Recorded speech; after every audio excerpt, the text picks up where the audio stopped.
यहाँ पर 1 नंबर में क्या लिखा है कि लहना सिंह किस कहानी का पात्र है। ये जो लहना सिंह जो है ना, वो किसी न किसी कहानी का पात्र है, मुख्य कैरेक्टर कह सकते हैं वो है। तो वो जो है आपके, उसने कहा था कहानी से है, तो ए आपका राइट आंसर होगा। ठीक है, चलिए 2 नंबर प्रश्न में क्या लिखा है, यहाँ पर देखिएगा कि गांव का घर शीर्षक कविता के कवि है। ये जो गांव का घर देख रहे हैं, उसके रचयिता कौन है या कवि कौन है, तो आप सबको पता है, उसके जो रचयिता है ज्ञानेंद्र पति जी है। तो ए आपका राइट आंसर होगा। ठीक है, चलिए अब देखते हैं 3rd नंबर प्रश्न में, और यहाँ पर क्या कह रहा है कि शमशेर बहादुर सिंह की कौन सी कविता है। ये जो शमशेर बहादुर सिंह है, इसकी कोई कविता है, उसकी कविता का नाम क्या है, हार जीत है, पुत्र वियोग है, गांव का घर है, या उषा है। तो आप सबको पता हो गया होगा कि इसका जो राइट आंसर क्या होगा, डी होगा। बिल्कुल आप सबका राइट आंसर आ रहा है।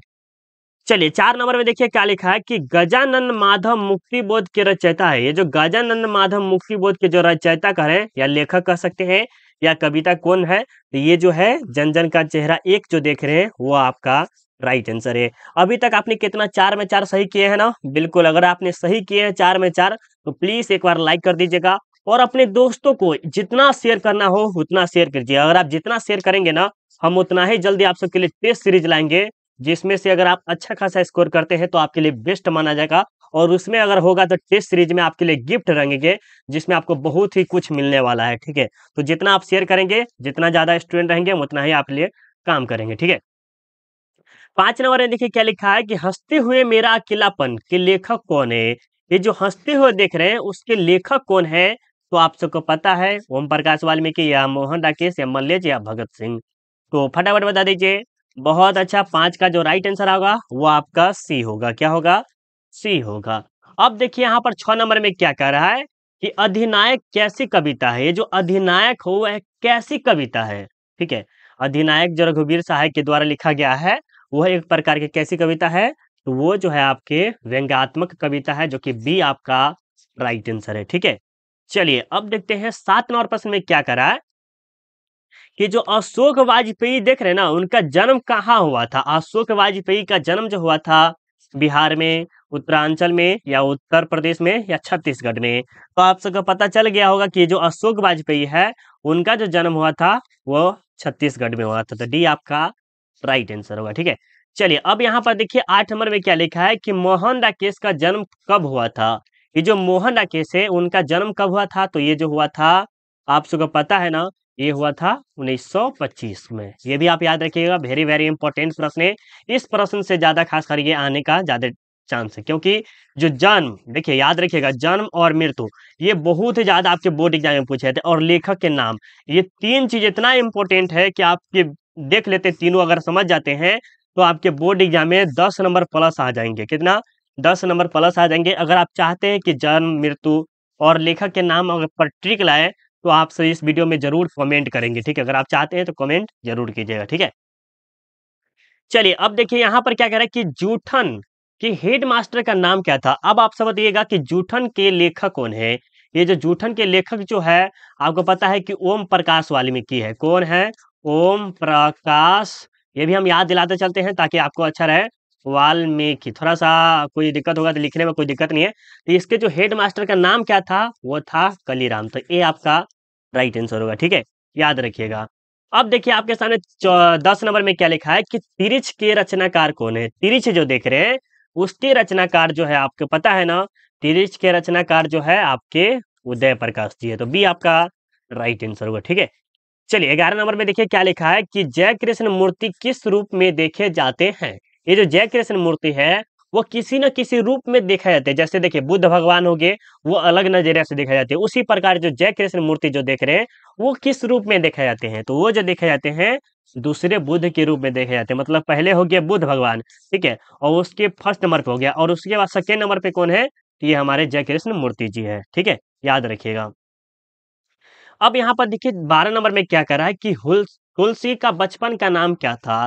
क्या था, तुलसी के बचपन का नाम क्या था। राम बोला, श्याम बोला, हरि बोला, या शिव बोला। तो आप सबको पता चल गया होगा कि इसका जो राइट आंसर क्या होगा, ए होगा। ठीक है, चलिए अब देखिए यहाँ पर आपके सामने 13 नंबर प्रश्न में क्या लिखा है कि भूषण को भूषण की उपाधि किसने दी थी? भूषण को भूषण की उपाधि किसने दी थी? बहुत ही धमाकेदार प्रश्न है, इसे वीवीआई लगा लीजिए। अगर आपको पता है तो इसका कमेंट कीजिए फटाफट। अगर आपको पता है तो फटाफट कमेंट करेंगे। बहुत अच्छे, इसमें जो आपको कमेंट करके बताना है, ठीक है। देखते हैं कितने स्टूडेंट बताते हैं इसका कमेंट करके। चलिए, अब यहाँ पर 14 नंबर में देखिए क्या कह रहा है कि जयशंकर प्रसाद किस काल के कवि थे? एक याद रखिएगा मेरे दोस्त, बहुत ही अच्छा गजब ट्रिक है कि अगर आपको 1, 2 और 3 ये जो है भक्ति काल के हैं, और चौथा जो है आपके रीति काल के हैं, और पांचवा जो हो गया 5, 6, 7, 8, 9 जो भी आपका चैप्टर आगे है वो सब किस काल के हैं? आधुनिक काल के हैं। तो ये जो जयशंकर प्रसाद है वो 5 के 6, 7 के बीच में ही है। तो आपका जो राइट आंसर क्या होगा? आधुनिक काल, डी बिल्कुल ही 100% राइट आंसर है, ठीक है। चलिए, 15 नंबर में देखिए आपके जहाँ सामने आ गया व्याकरण से कि यशोधरा का संधि विच्छेद है। यशोधरा जो देख रहे हैं इसका संधि विच्छेद जो होता है यशः जोर धारा, जो कि आपका राइट आंसर क्या होगा? बी होगा, ठीक है, याद रखिएगा। अब यहाँ पर देखिए आपके सामने क्या कर रहा है, 16 नंबर प्रश्न वेरी वेरी इंपॉर्टेंट प्रश्न है, इसे आप अच्छे तरह से याद कर लीजिएगा। वेरी वेरी इंपॉर्टेंट प्रश्न है कि नाया का विलोम शब्द क्या होता है? नाया का विलोम शब्द, विलोम का अर्थ होता है उल्टा, ठीक है, कह सकते हैं उल्टा। जैसे यहाँ पर है बिलाई है, ठीक है, और बिलाई का मुंह ऊपर है तो उसको पलटा देंगे, मुंह को नीचे जाने देंगे, उसी प्रकार होना चाहिए। तो नाया का पुराना होना चाहिए, क्या होगा? नाया का पुराना। तो ये आपका राइट आंसर है। बहुत स्टूडेंट बोलेंगे कि सर प्राचीन होगा, प्राचीन कैसे होगा? यहाँ पर कुछ और प्रश्न रहेगा तब ना, ठीक है। यहाँ पर अगर नवीन, ठीक है, याद रखिएगा, नवीन रहेगा, ठीक है, यहाँ पर नवीन रहेगा तब प्राचीन होगा। जैसे गंदा, साफ गंदा नहीं कहते, उसी प्रकार हो गया। समझ रहे हैं ना बात को? चलिए, बहुत अच्छे। 17 नंबर में देखिए क्या कह रहा है कि ग्राम का विशेषण क्या होता है? ग्राम का विशेषण क्या है? ये भी वीवीआई है, क्योंकि हिंदी व्याकरण अगर आप अच्छे से पढ़ लेते हैं, अगर 50 ले आते हैं तो आप बुक से 30, 20 ला सकते हैं आराम से। तो 80 नंबर आपको हो गया यही, तो अच्छा खासा ला सकते हैं ना। तो हिंदी व्याकरण पे आप वेरी वेरी इंपॉर्टेंट टाइम बहुत ज्यादा दीजिए। तो ग्राम का जो होता है ग्रामीण होता है, तो ये आपका राइट आंसर होगा, ठीक है। चलिए, अब देखिए यहाँ पर क्या कर रहा है 18 नंबर में कि हिमालय का संधि विच्छेद क्या है? और संधि विच्छेद से आपको 4 नंबर, 5 नंबर, कभी कभी 3 नंबर भी पूछा जाता है। तो हिमालय का जो संधि विच्छेद होगा वो जो होगा आपका हिम जोर आले, बी राइट आंसर होगा, याद रखिएगा। अब चलिए 19 नंबर में देखते हैं, और यहाँ पर क्या कह रहा है कि जन्म का विलोम शब्द क्या होता है? अब पता नहीं, किसको पता नहीं होगा ये प्रश्न, यार क्या बताते हो। जन्म का क्या होता है? जब जन्म लिए तो मृत्यु तो होगा ही, तो जन्म का क्या होगा? मृत्यु होगा, राइट, समझ गए। चलिए, अब यहाँ देखिए मास का विशेषण शब्द क्या होता है? विशेषण से भी 2 नंबर, कभी कभी 3 नंबर, कभी कभी 1 ही नंबर पूछा जाता है। ये 3 नंबर से ज्यादा नहीं पूछे जाते हैं, बिहार बोर्ड के लिए बच्चे को बताएं, ठीक है। तो ये जो मास का विशेषण क्या होता है? मासिक होता है। तो ये आपका राइट आंसर है, ठीक है। चलिए, अब देखिए यहाँ पर आपके 21 नंबर में तल्लीन, तल्लीन का संधि विच्छेद क्या होगा? तो यहाँ पर देखिए बहुत स्टूडेंट जो तत्व लीन है ना, यहाँ पर जो ये त देख रहे हैं ना, ये जो ल देख रहे हैं वो त में कन्वर्ट हो जाता है। जब संधि विच्छेद अच्छे से पढ़ेंगे ना, क्या कहते हैं, संधि विच्छेद अगर आप अच्छे से पढ़ेंगे तब आपको ये सब बहुत ही अच्छे से समझ में आएगा। बट अभी आपके पास टाइम थोड़ा सा कम है, तो अभी भी आप पढ़ सकते हैं। तो आपका जो राइट आंसर क्या होगा? तत्व जोड़ लीन, ये आपका राइट आंसर है, ठीक है, याद रखिएगा। और यहाँ पर हलंत लगा है, इसके कारण भी सही है, दिखा देते फिर से थोड़ा आप सबको, तो आपको समझ में अच्छा आ जाएगा, ठीक है। यहाँ पर अगर आप 480 पर देखेंगे तो आपको अच्छे से वीडियो दिखाई देगा। अगर उससे भी अच्छा देखना है तो 720 कर लीजिए, अच्छा से दिखाई देगा। यहाँ पर तो दिखाई दे रहा है और उसमें हलंत भी लगा हुआ है, याद है ना, उसके कारण ये सही है, ठीक है। चलिए, अब यहाँ पर देखिए क्या कर रहा है, यहाँ पर 22 नंबर में देखिए क्या कह रहा है कि आर्य का विपरार्थक शब्द क्या होता है? आर्य का विपरार्थक शब्द क्या होता है? यहाँ पर खर्च होता है, व्यय होता है, खुदरा होता है, या वेतन होता है? तो यहाँ पर आर्य नहीं होगा, आय होगा, क्या होगा? आय। तो आय का जो व्यय होता है, आय व्यय आय व्यय, भी आपका राइट आंसर होगा, ठीक है। चलिए, अब यहाँ पर 23 नंबर में देखिए क्या कह रहा है कि दिन का विशेषण क्या होता है? अभी जस्ट आपको बोले हैं कि दिन विशेषण से भी आपको 2 नंबर, कभी कभी 3 नंबर, कभी कभी 1 ही नंबर पूछा जाता है, लेकिन पूछता जरूर है। तो दिन का जो विशेषण होता है, दावा, रात मत कर दीजिए, दावा भी मत करिए, दोपहर भी नहीं होगा, तो आपका दैनिक जो है वो 100% राइट आंसर है, ठीक है। चलिए, 25 नंबर में देखिए कि महेंद्र का संधि विच्छेद हो गया। देखिए संधि विच्छेद और समास, ये जो दोनों शब्द जो है ना बहुत ज्यादा पूछते हैं। अगर आप संधि विच्छेद और समास पढ़ लेते हैं तो कम से कम आपको बिहार बोर्ड में या किसी अदर भी जैसे क्लास 10th में भी पढ़ रहे हैं या 12th में है या 12th के बाद भी अगर आप जाइएगा तो उसमें आपको कम से कम 8, 10, कभी कभी 20 नंबर तक पूरा देगा। जब आप 12th क्लास से पास करेंगे तब कॉम्पिटेटिव एग्जाम में 20 नंबर का भी आ जाता है। और हिस्ट्री अगर बीए में हिंदी ऑनर्स लेते हैं तो उसमें भी आपको 20 नंबर तक पुका ही देगा, क्योंकि संधि और समास बहुत ज़्यादा इंपॉर्टेंट है। ठीक है, तो महेंद्र का संधि विच्छेद क्या होता है? तो 24 नंबर का आप राइट आंसर बताएंगे क्या होगा। बहुत अच्छे, महाजोर इंद्र जो देख रहे हैं ए वाले का राइट आंसर होगा। ठीक है, और एक बात और आप सबसे मेरे दोस्त, अगर आपको वीडियो थोड़ा सा भी अच्छा लग रहा है तो प्लीज़ आप लाइक कर दीजिए। लाइक नहीं करते तो बहुत ही दुखी होते दिल। ठीक है, इतना मेहनत आप सबके लिए करते हैं, अभी लैपटॉप आप सबके लिए है, आप सबके सपोर्ट और प्यार से, क्योंकि आप सब बोले थे सर लाइव क्लास नहीं लेते, तो थोड़ा सा इसी के कारण नहीं ले पा रहे थे। ठीक है, 25 नंबर देखिए क्या करा है कि खारा का विलोम शब्द होता है। खारा का विलोम शब्द क्या होता है? देखिए खारा मतलब क्या होगा, जो समुद्र के देखते हैं, समुद्र का पानी वो क्या होता है? खारा होता है। तो उल्टा उसका क्या हो सकता है? मीठा हो सकता है। राइट, मीठे होगा ना, उसी आपका राइट आंसर होगा। थोड़ा सा समझाते हुए चलेंगे तो अच्छा रहेगा आपके लिए। अब यहाँ पर देखिए 26 नंबर में क्या करा कि साहित्य का विशेषण क्या होता है? और विशेषण जो है ना आपको रटना पड़ेगा। क्या है? विशेषण में कोई ट्रिक नहीं, इसे रटना पड़ेगा। ठीक है, विशेषण जो है आपको जितना अच्छा से रट लेंगे, उतना अच्छे से समझ जाएंगे, उतना ही आपके लिए अच्छा होगा। तो साहित्य का विशेषण जो होता है आपको पता चल गया होगा। बिल्कुल बिल्कुल, ये जो होता है साहित्यिक होता है। ठीक है, तो बी आपका राइट आंसर होगा। ठीक है, चलिए 27 नंबर देखिए कि बाल कृष्ण भट्ट की रचना है। बाल कृष्ण भट्ट की रचना जो है बातचीत है, तो बी आपका राइट आंसर है। और ये जो बातचीत क्या है, तो एक प्रकार के निबंध है, ये भी याद रखिएगा। और एक बात फिर से बता देते हैं मेरे दोस्त, ये बातचीत जो देख रहे हैं उससे सब्जेक्टिव में आपके बोर्ड एग्जाम में 2 नंबर का, कभी कभी 7 नंबर का पूछा जाता है। चैप्टर 1 से, सिर्फ चैप्टर 1 से कभी कभी 2 नंबर, कभी कभी 7 नंबर, क्योंकि कभी कभी 5 नंबर का भी पूछ लेता है और कभी कभी 2 ही नंबर का। तो हम आपको जरूर सजेस्ट करेंगे कि चैप्टर 1 जाके जरूर देख लीजिएगा, जिसका भी लिंक हम आपको वीडियो के डिस्क्रिप्शन में डाल दिए हैं, वहां से आप जाके देख सकते हैं। ठीक है, चलिए अब देखते हैं यहाँ पर क्या कह रहा है 28 नंबर प्रश्न में कि संपूर्ण क्रांति के रचनाकार कौन है?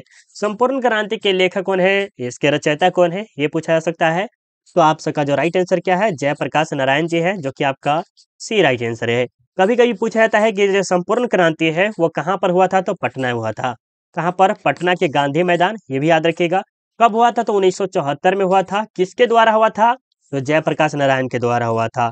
कब हुआ था? आपातकालीन समय में ही हुआ था। कह सकते हैं 1974 में ये हुआ, लागू हुआ था। यही ना हो सकता है क्या? चलिए अब देखिए यहाँ पर क्या कह रहा है, पेशगी कहानी के लेखक है। पेशगी कहानी के लेखक जो है ये वेरी वेरी इंपॉर्टेंट है। हालांकि ये प्रश्न आ भी सकता है, चैलेंजिंग में कहिएगा तो 100% आ भी सकता है, और 100% कहिएगा तो ना भी आ सकता है, क्योंकि ये प्रश्न आपकी बुक में नहीं है, कहीं था तो अच्छा से उठा के लाए हैं। और देखिए कितना अच्छा प्रश्न है। तो इसका जो राइट आंसर क्या होगा?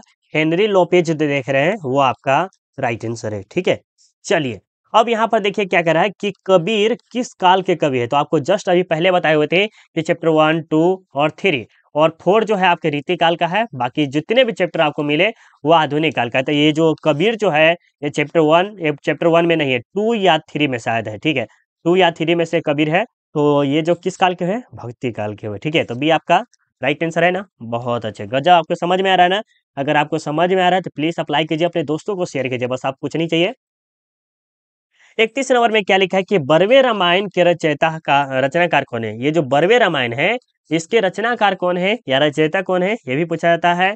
इसके जो रचयिता है वो तुलसीदास है, तो डी आपका राइट आंसर होगा। ठीक है, चलिए अब देखिए यहाँ पर क्या कह रहा है आपके सामने 32 नंबर में कि कविता के नए प्रतिमान के रचनाकार है। कविता के नए प्रतिमान के रचयिता कौन है या रचनाकार कौन है? तो नामवर सिंह है, मोहन राकेश है, अज्ञे जी है, करुण कमल है, सॉरी अरुण कमल है अरुण कमल। तो आप फटाफट बता दीजिएगा 32 का राइट आंसर क्या होगा। बहुत अच्छा, ये जो है नामवर सिंह के द्वारा लिखा गया है, ये भी याद रखिएगा। देखिए इसमें जो हम ज्यादा खासकर प्रश्न जो लाए हैं लेखक के बारे में लाया जाता है। ठीक है, लेखक से रिलेटेड बहुत ज़्यादा है, क्योंकि इस लेखक में आपको का इस सेट 5 से कम आपको है ना, सेट 5 से आपको कम से कम 2 नंबर या कभी 4 नंबर भी आ सकता है, क्योंकि सेट जो 5 है ना उसमें सिर्फ लेखक के बारे में ज़्यादा है, तो हम कह सकते हैं कि इसमें से ज़्यादा खासकर प्रश्न आपके बोर्ड एग्जाम में आ सकते हैं। ठीक है, 33 नंबर में देखिएगा अस्त का विलोम शब्द क्या होता है? क्या कहते हैं? सूर्यास्त हो गया, मतलब कि सूर्य जो है ना वो डूब गया, तो उसका फिर उल्टा समय क्या होगा? सूर्योदय हो गया। सूर्य जो है ना उदय हो गया, मतलब कि निकल गया है। तो आपका राइट आंसर क्या होगा? ये होगा। समझ में आ रहा है ना? चलिए बहुत बढ़िया। स्थूल का विपरार्थक शब्द क्या होता है? स्थूल का विपरार्थक शब्द जो होता है जंगम होता है, जड़ होता है, सूक्ष्म होता है या चेतन होता है? तो इसके बारे में बताइए 34 नंबर का राइट आंसर क्या होगा? तो ये जो राइट आंसर क्या होगा? सी होगा, सूक्ष्म। ठीक है, याद रखिएगा। अब चलिए, चंद्रमा का पर्यायवाची शब्द है, चंद्रमा का पर्यायवाची शब्द जो होता है, चांदनी होता है, रूपा होता है, या रोहित होती है, सीसी होती है, आ, शशि होती है, सॉरी, शशि। तो इसमें बताइए क्या होगा? तो इसका राइट आंसर जो होगा शशि होगा। चंद्रमा का जो होता है वो डी राइट आंसर होगा। ठीक है, देखिए यहाँ पर 36 नंबर में क्या कह रहा है कि मोती का भी पर्यायवाची शब्द बताया है। मोती का जो होता है वो आपको पता है, मोती का क्या होता है? मोती का जो आपका राइट आंसर क्या होगा 36 नंबर का? वो जो होगा ए होगा, क्या होगा? मुक्ति। ठीक है, यहाँ पर यही समझ लीजिएगा। अब यहाँ पर देखिए जो प्रश्न वेरी वेरी इंपॉर्टेंट है और ये बहुत जगह पूछा भी गया है कि आस्तीन का सांप होना मुहावरे का अर्थ होता है। आस्तीन का सांप होना मुहावरे का अर्थ होता है। मुहावरे से आपको 100% हम उम्मीद दिलाते हैं कि आप कभी भी गलत नहीं करेंगे, अगर आप थोड़ा मोड़ा समझते हैं तो। ठीक है, तो आस्तीन का होना है तो घर में छिपा हुआ शत्रु, तो आपका राइट आंसर क्या होगा? बी होगा। नहीं कहते कि आस्तीन का सांप एक आंख से देखना, मुहावरे का अर्थ क्या होता है? एक आंख से हम कब देखते हैं? जब हम किसी चीज पे निशाना लगाते हैं तब। तो निशाना लगाना हो सकता है, राइट। सामान्य रूप से देखना ये तो नहीं हो सकता है। घृणा करना ये भी नहीं हो सकता है। दूर तक देखना ये तो नहीं हो सकता है ना। तो निशाना लगाना, जैसे हम पक्षी उक्षी को मारते हैं तो यहाँ पर क्या करते हैं? निशाना वगैरह लगाते हैं, एक आंख से देख के लगाते हैं। ठीक है, तो लग भी जाता है। अब यहाँ पर देखिए नयन का संधि विच्छेद क्या होता है? नयन का जो संधि विच्छेद होता है, ने जो देख रहे हैं, ने जोर अन, ये जो आपके है क्या है? ये आपके है नयन का संधि विच्छेद है। ठीक है, चलिए अब आगे देखते हैं। यहाँ पर आपके सामने 40 नंबर में क्या है? निश्चित का संधि विच्छेद है। ये जो निश्चित है उसका संधि विच्छेद क्या होगा? तो फटाफट बता दीजिएगा राइट आंसर क्या होगा? बहुत बढ़िया, बहुत अच्छे मेरे बच्चों, बहुत अच्छा। इसका जो राइट आंसर होगा निह जोर चित। यहाँ पर कोई ऑप्शन ही नहीं है तो हम कह सकते हैं कि इसमें तो राइट आंसर यहाँ पर ये होना चाहिए। क्या इसका यही होना चाहिए? लेकिन यहाँ पर ऑप्शन को डी जो है इसमें चेंज करना पड़ेगा, ये होगा, सब ठीक होगा, राइट। चलिए अब यहाँ पर देखिए आपके सामने 41 नंबर में कि अनुसरण में कौन सा उपसर्ग है? तो अनु जो उठा लीजिए, अनु को। वाह, कितना गजब सा सवाल था ना। अब देखिए पढ़ाई में कौन सा प्रत्यय, प्रत्यय आपको बताए हुए 2 नंबर से पूछा जाता है। प्रत्यय हो गया, उपसर्ग जो हो गया वो आपको कितना नंबर का? 2 नंबर का पूछता है। उपसर्ग और प्रत्यय पढ़ लेंगे तो 3 नंबर आपको कोई नहीं रोकेगा। ठीक है, तो पढ़ाई में जो आपका प्रत्यय कौन सा है? तो आई जो देख रहे हैं सी, वो आपका राइट आंसर है। ठीक है, चलिए अब देखिए यहाँ पर क्या कर रहा है कि चंद्रमुख कौन सा समास है? चंद्रमुख हो गया, कमल नयन हो गया, कमल नयन। ठीक है, नया, ये जो आप सबके है कौन सा समास? तो कर्मधारय समास है, याद रखिएगा, राइट। चलिए अब देखते हैं यहाँ पर आपके सामने जो आपके है लंबोदर कौन सा समास है? लंबोदर जो है आपके बहुब्रीहि समास है, तो डी आपका राइट आंसर है। कभी कभी लंबोदर हो गया, चंद्रमुख, चंद्रमुख हो गया, चंद्रमुख नहीं शायद कुछ और पूछेगा। कुछ और भी ले लीजिए अपने मन से, बहुब्रीहि समास से बहुत ऐसा उदाहरण है। 45 नंबर में देखिए कनक का अर्थ होता है। कनक का अर्थ जब आप क्लास 10th में होंगे ना तब पढ़े होंगे कि एक शेर रहता है। क्या रहता है? एक शेर रहता है और एक पंडित रहता है। क्या रहता है? एक पंडित रहता है। ये जो पंडित है ना वो बहुत ही क्या रहता है? वो क्या कहते हैं, लालची रहता है। हाँ, लालची रहता है। ये जो क्या रहता है, पंडित जो रहता है लालची, और शेर जो रहता है बहुत ही समझदार रहता है। और शेर के पास कनक रहता है, तो कनक का अर्थ क्या होता है? सोना होता है। क्या होता है? अगर आपने अगर कहानी पढ़ा होगा तो आप सबको याद हम दिला दिए हैं। थोड़ा सा अगर आपने पढ़े होंगे क्लास 10th में अच्छे से तो आपको हम याद दिला दिए हैं। तो वहां पर क्या होता है, ये जो शेर रहता है उसे फुसला उसला के पंडित के यहाँ जाल में लाकर और उसे पंडित को मार भी देता है सोना के लोभ में, राइट। चलिए अब आगे देखते हैं यहाँ पर क्या कर रहा है। प्रश्न को अच्छे से समझिएगा कि दूध का पर्यायवाची शब्द है। दूध का पर्यायवाची शब्द जो होता है वो आपको बताना है। तो दूध का पर्यायवाची शब्द जो होता है 46 का आपका राइट आंसर क्या होगा? बी, क्षीर होगा। ठीक। अब यहाँ पर देखिए गाल बजाना मुहावरे का अर्थ क्या होता है? रोना तो हो नहीं सकता है, व्यर्थ में हाँकना, झूठ बोलना नहीं हो सकता है, हंसना मतलब कि व्यर्थ की बातें को धीरे धीरे हाँकना। और गाल बजाना मुहावरे का अर्थ होता है डिंग हाँकना भी होता है। उसी प्रकार व्यर्थ में हाँकना यही हो सकता है। समझ गए? चलिए गले मढ़ना मुहावरे का अर्थ क्या होता है? गले मढ़ना मुहावरे का अर्थ क्या होता है? 48 नंबर का बता दीजिए फटाफट क्या होगा? बहुत अच्छा मेरे दोस्त, सुंदर दिखना, ये जो आपका राइट आंसर होगा। ठीक है। संदवानी का संधि विच्छेद क्या हुआ? तो यहाँ पर जो सत जोड़ देख रहे हैं वो ही आपका राइट आंसर है। ठीक है, ए वाला आपका बिल्कुल ही राइट आंसर है। ये भी आप याद कर लीजिएगा अच्छे तरह से। अब यहाँ पर देखिए राजा रानी कौन सा समास है, राजा रानी जो समास पूछा रहा है वो आपके द्वंद्व समास से, तो बी आपका राइट आंसर है। और वहीं पर हम कुछ पूछते हैं आपसे कि भाई, हम बहुत बार पूछे आपसे, अब आप इसका इस प्रश्न का आप उत्तर गलत नहीं देंगे कि भाई भैया कौन सा समास है। प्लीज अगर आपको पता है तो कमेंट जरूर करेंगे, अगर आपको थोड़ा सा ही पता होगा तो इसके बारे में कमेंट करके हमें जरूर सजेस्ट करेंगे, ठीक है। चलिए 41 नंबर में 51 नंबर में देखते हैं कि बाल कृष्ण भट्ट के पिता का नाम क्या था। बाल कृष्ण भट्ट के पिता का जो नाम था वो बेनी प्रसाद भट्ट थे, जो कि एक प्रकार के व्यापार थे, तो बी आपका राइट आंसर होगा, ठीक है। चलिए अब देखिए यहाँ पर दमयंती स्वयंवर किस लेखक की रचना है। दमयंती स्वयंवर जो है वो किस लेखक की रचना है। चंद्रधर शर्मा गुलेरी, मल्ल्याज, बालकृष्ण भट्ट या भगत सिंह। तो ये भी जो आपके हैं बालकृष्ण भट्ट के द्वारा ही लिखा गया है दमयंती स्वयंवर। तो आपका राइट आंसर क्या होगा, सी होगा 52 का, ठीक है।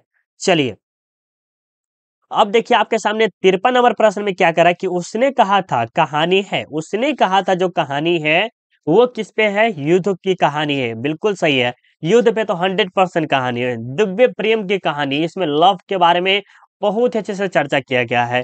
प्रेम पे बलिदान, क्या है, प्रेम पर बलिदान की कहानी, और इस पे क्या कहते हैं, सेक्रीफाइस ऑफ लव। इस पे पूरा का पूरा निछावर कर दिया है अपने लव पे पूरा। और मस्त कहानी है, सुनिएगा तो दिल धड़क जाएगा। प्यार नहीं हुआ रहेगा ना तभी भी हो जाएगा इस कहानी से। राइट, डी आपका राइट आंसर होगा, डी, ठीक है। चलिए अब यहाँ पर देखिए आपके सामने 54 नंबर में क्या करा है। अरे रुक जा भाई, इतना लैपटॉप से पढ़ा रहे हैं, थोड़ा सा दिक्कत दे रहा है, अभी सीखेंगे धीरे धीरे आप सबके लिए, और धीरे धीरे सीखते रहेंगे। देखिए आज हम बताएं, एक लाइफ में बहुत बड़ा सीखने को कुछ मिलता है कि जब आप अच्छे खासे काम करिएगा, क्या कुछ कीजिए, नहीं तो अगर आप किसी से सपोर्ट मांगिएगा ना, या मांगिए तो नहीं देगा कोई भी, किसी से भी मांगिए, कोई भी हो, आप सपोर्ट मांगिएगा ना कि भाई हमें ये कर बता दो, ये किसी कर दो, तो नहीं कोई करेगा, कोई भी नहीं करेगा, चाहे कोई अपना भी क्यों ना हो, नहीं करता है। आज हम भी खुद देख लिया, बहुत ऐसा आदमी है, हम इसको बहुत कॉल किए, बहुत। छोड़िए इस बात में नहीं चाहते हैं, लेकिन चलिए यहाँ पर 54 नंबर में क्या है कि निम्न में से कौन सी रचना गुलेरी जी की नहीं है, इनमें से नहीं कह रहा है, गुलेरी जी की नहीं है।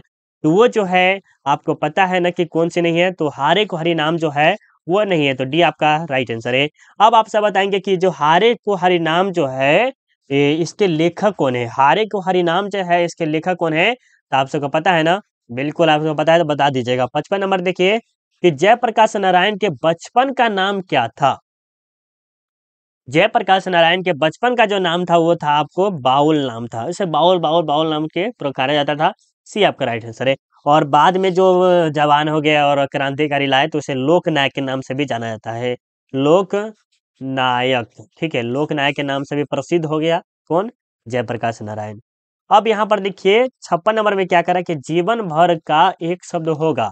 देखिए जीवन भर का एक शब्द हो गया, जैसे आपकी पत्नी जो है वो क्या है, एक प्रकार के जीवन भर के हो गया, तो हम उसे क्या कहेंगे, आजीवन कहेंगे, वो हमारे साथ आजीवन रहेंगे। या आपके साथ जो आपकी पत्नी होगी वो आपके हमेशा आपके साथ ही रहेगी, ठीक है, तो वो क्या कहलाएगी, आजीवन कहलाएगी, ठीक है।